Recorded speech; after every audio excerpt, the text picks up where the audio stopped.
কিভাবে একটি সাধারণ কিউআর কোড টেক্কা দিচ্ছে আমেরিকার আর্থিক সাম্রাজ্যকে। আজকের ভিডিওটি থেকে জানবো সেই ভারতের গোপন ডিজিটাল ব্রহ্মাস্ত্র সম্পর্কে। নমস্কার, আমি সঞ্জীব। আপনারা দেখছেন সঞ্জীব স্পিক। চলুন এবার শুরু করা যাক। এক সময় যে দেশকে প্রযুক্তির দিক থেকে অনেকটাই পিছিয়ে থাকা রাষ্ট্র হিসেবে গণ্য করা হতো, সেই ভারত আজ এমন এক অর্থনৈতিক উদ্ভাবন গড়ে তুলেছে যা পুরো পশ্চিমা বিশ্বের মাথা ব্যথার কারণ হয়ে দাঁড়িয়েছে। রাশিয়া বা চীনের মতো শক্তিশালী রাষ্ট্রগুলো সামরিক বা পারমাণবিক শক্তির নিরিখে আমেরিকার সাথে প্রতিযোগিতা করলেও ভারতের একটি সাধারণ কিউআর কোড এবং মোবাইল অ্যাপ্লিকেশন মার্কিন যুক্তরাষ্ট্রের কয়েক দশকের পুরনো আর্থিক একচেটিয়া আধিপত্যকে টালমাটাল করে দিয়েছে।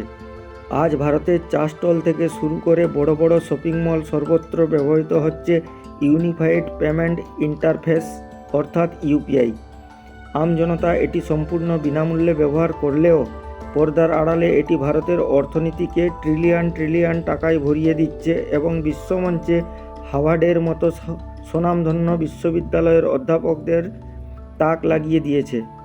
ঘটনার সূত্রপাত 2016 সালের নভেম্বর মাসে। নোট বাতিলের জেরে গোটা দেশে যখন নগদ অর্থের চরম সংকট, তখন তৎকালীন প্রধানমন্ত্রীর কার্যালয়ে একটি জরুরি বৈঠকের আহ্বান জানানো হয়। সেই ঐতিহাসিক বৈঠকের নেপথ্যে ছিলেন ডিজিটাল ভারতের রূপকার নন্দন নিকেলানি এবং এনপিসিআই-এর সিইও দিলীপ আসবে। যে উচ্চমানের পেমেন্ট সফটওয়্যার তৈরি করতে সাধারণত মাসের পর মাস এবং বছরের পর বছর সময় লাগে, এনপিসিআই-এর তরুণ একদল দূরদর্শী বিজ্ঞানী মাত্র 20 দিনের রেকর্ড সময়ে তৈরি করে ফেললেন ভীম ইউপিআই-এর প্রাথমিক রূপ। এই উদ্ভাবন ভারতের অর্থনৈতিক ব্যবস্থার ইতিহাসে এক যুগান্তকারী মোড় এনে দেয়। বর্তমানে ইউপিআই প্রতিদিন প্রায় 76 কোটি অর্থাৎ 760 মিলিয়ন লেনদেন নিখুঁতভাবে পরিচালনা করছে।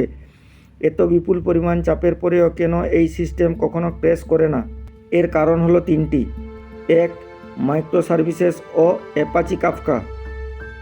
2. ডিভাইস বাইন্ডিং ও অবৈধ নিরাপত্তা। 3. AI background measurement. এই মাইক্রো সার্ভিসেস ও অ্যাপাচি কাফকা কি? ইউপিআই কোনো একক কেন্দ্রীয় সার্ভারে চলে না, এটি মাইক্রো সার্ভিসেস এবং অ্যাপাচি কাফকা প্রযুক্তির ওপর নির্মিত। ব্যালেন্স চেক করা এবং টাকা পাঠানোর কোড সম্পূর্ণ দুটি পৃথক প্রক্রিয়ার কাজ করে। এবার জানব ডিভাইস বাইন্ডিং ও অবৈধ নিরাপত্তা সম্পর্কে। সাইবার বিশেষজ্ঞদের মতে দূর থেকে ইউপিআই হ্যাক করা গাণিতিকভাবে প্রায় অসম্ভব, কারণ এতে রয়েছে কঠোর ডিভাইস বাইন্ডিং। আপনার ব্যাংক অ্যাকাউন্ট নির্দিষ্ট সিম এবং ফোনের হার্ডওয়্যার নম্বরের সাথে এনক্রিপ্ট হয়ে লক থাকে। 3 নম্বর হলো এআই ব্যাকগ্রাউন্ড মেজারমেন্ট, যেখানে পিন টাইপ করার সময় ব্যবহারকারীর আঙুলের চাপ ও গতির সূক্ষ্ম বিষয় ব্যাকগ্রাউন্ডে এআই দিয়ে পরিমাপ করা হয়। ফলে কেবল হ্যাকার নয়, কোনো স্বয়ংক্রিয় রোবটের পক্ষেও এই নিরাপত্তা ব্যবস্থা ভাঙা অসম্ভব। বর্তমানে যে অর্থ চুরির ঘটনা ঘটে তা সিস্টেমের ত্রুটির জন্য নয়, বরং ব্যবহারকারীর অসাবধানতা ও ব্যক্তিগত ভুল বা প্রতারণার শিকার হওয়ার কারণে। অন্যদিকে ভিসা এবং মাস্টার কার্ড এর মতো মার্কিন জায়ান্ট কোম্পানিগুলো অর্ধ শতাব্দী ধরে বিশ্বব্যাপী পেমেন্ট সিস্টেম রাজত্ব করছিল। প্রতিটি ডেবিট বা ক্রেডিট কার্ড লেনদেনে তারা 1.5% থেকে 3% পর্যন্ত চড়া কমিশন আদায় করত। কিন্তু রিজার্ভ ব্যাঙ্ক অফ ইন্ডিয়া অর্থাৎ আরবিআই এবং এনপিসিআই 0 এমডিআর মানে মার্চেন্ট ডিসকাউন্ট রেট 0% নীতি গ্রহণ করে এই প্লাস্টিকের কার্ড সাম্রাজ্যকে কার্যত অচল করে দিয়েছে। এবার প্রশ্ন হলো, সরকার কেন বিনামূল্যে হাজার কোটি টাকা খরচ করছে?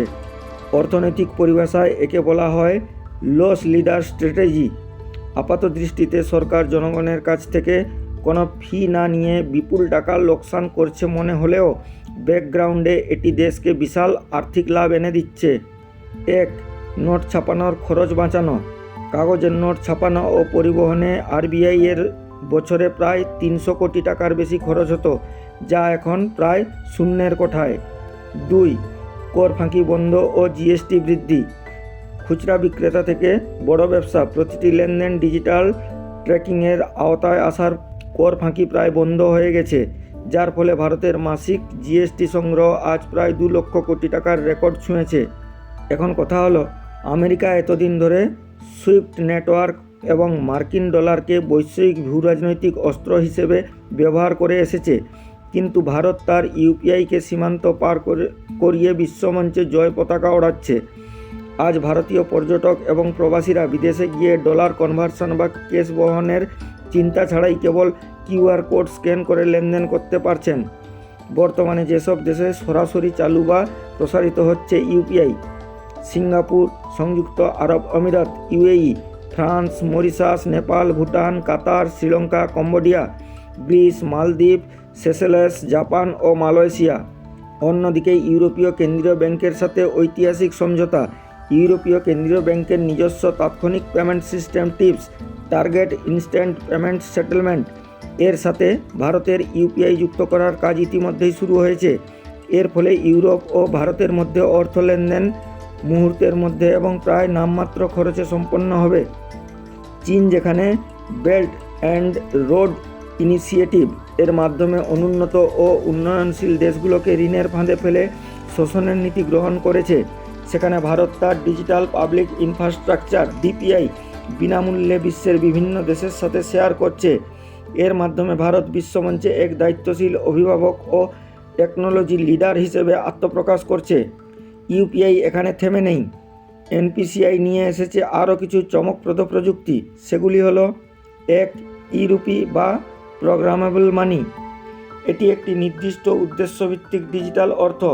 সরকার যদি কোনো কৃষকের সার কেনার জন্য ই-রুপি দেয়, তবে সেই টাকা কেবল সারের দোকানেই ব্যবহার করা যাবে, অন্য কোনো ব্যক্তিগত উদ্দেশ্যে বা মাদকের দোকানে তা কাজ করবে না।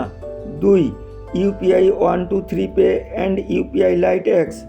ইন্টারনেটে যুক্ত না থাকা সাধারণ ফিচার বটন ফোনের জন্য ইউপিআই 123 পে এবং সম্পূর্ণ অফলাইনে পেমেন্ট করার জন্য ইউপিআই লাইট এক্স চালু করা হয়েছে।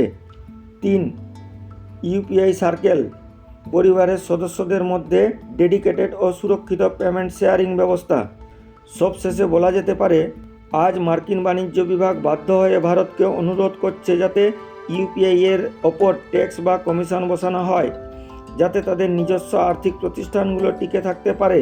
ভারতের তরুণ বিজ্ঞানী ও এনপিসিআই এর তৈরি এই ডিজিটাল ব্রহ্মাস্ত্র কেবল দেশের অর্থনীতিকেই মজবুত করেনি, বরং গোটা বিশ্বের সাধারণ মানুষের জীবনযাত্রা সহজ করে তুলেছে। ডিজিটাল ফিনটেক জগতে ভারতের এই আধিপত্য বিশ্বমঞ্চে ভারতের আত্মমর্যাদা ও আত্মনির্ভরশীলতার এক অনন্য উদাহরণ। ভিডিওটি কেমন লাগলো অবশ্যই কমেন্ট করে জানাবেন। জয় হিন্দ, জয় ভারত।